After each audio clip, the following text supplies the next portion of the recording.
Hi welcome to our channel Veena's Paheli. ഇന്ന് നമ്മളൊരു chicken fry ആണ് ചെയ്യുന്നത്. അപ്പോൾ നന്നായി തൈരും ഉപ്പിട്ട് മാഗ്നേറ്റ് ചെയ്ത് ചിക്കൻ 1 മണിക്കൂർ നേരം മാറ്റി വയ്ക്കാം. എന്നിട്ട് അതിലേക്ക് നമ്മൾ മസാല അരച്ചെടുക്കണം കേട്ടോ. അപ്പോൾ നമ്മൾ ഇന്നത്തെ റെസിപ്പിയിൽ നമ്മൾ മുളക് പൊടി ഒന്നും ചേർക്കുന്നില്ല.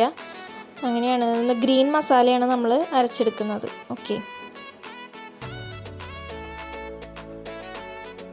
അപ്പോൾ നമ്മൾ മാഗ്നേറ്റ് ചെയ്ത് ചിക്കൻ മാറ്റി വെച്ചിട്ടുണ്ട്. ഇനി നമുക്കതിൽ മസാലയ്ക്കുള്ള ചേരുവകൾ ചേർക്കാം. ആദ്യം മല്ലിയില, പുതിനയില, പച്ചമുളക്, വെളുത്തുള്ളി, ഇഞ്ചി, പിന്നെ സബോള.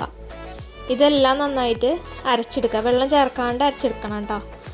വെള്ളം ചേർത്തിട്ടുണ്ടെങ്കിൽ അതാകെ എന്താ പറയുക, ലൂസായി പോകുമ്പോൾ കുറച്ച് ഉപ്പും ചേർക്കണേ. എന്നിട്ട് നന്നായിട്ട് അരച്ച് എടുക്കാം. അപ്പോൾ ഒരു ഗ്രീൻ മസാല കിട്ടും.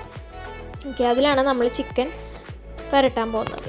ഓക്കെ, അപ്പോൾ തൈരിൽ നമ്മൾ മാഗ്നേറ്റ് ചെയ്ത് ചിക്കൻ നന്നായിട്ട് പിഴിഞ്ഞ് ഈ മസാലയിലേക്ക് നന്നായി ചേർത്ത് പിടിപ്പിക്കുക കേട്ടോ. അപ്പോൾ അത് നമ്മളൊരു അരമണിക്കൂറിന് മേലെങ്കിലും വെക്കണം. മൂടി കുറച്ച് നേരം വെക്കുക. 1 മണിക്കൂർ വെക്കുകയാണെങ്കിൽ കുറച്ചും കൂടി നന്നായിട്ട് അത് എന്താ പറയുക, നന്നായി പിടിക്കും അതിൽ ഈ മസാലകൾ മൊത്തം.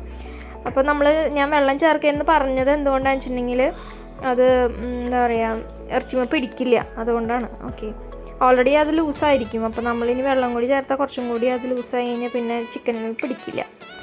അപ്പോൾ നമ്മളിപ്പോൾ സബോള ഒന്ന് വറുത്തെടുക്കണം കേട്ടോ. ഒന്ന് ചിക്കനിലേക്ക് ഇടാൻ വേണ്ടിയിട്ടാണ്, മാഗ്നേറ്റ് ചെയ്യാനായിട്ട്. പിന്നെ നമ്മൾ ചിക്കൻ പൊരിച്ചെടുക്കുക.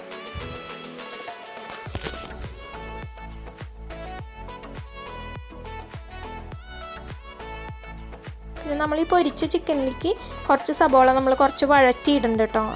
ഉപ്പും മഞ്ഞൾപ്പൊടിയും ചേർത്ത് മാത്രം ഒന്ന് നമ്മളെ പൊരിച്ച വെളിച്ചെണ്ണയിൽ തന്നെ ഒന്ന് വഴറ്റുക.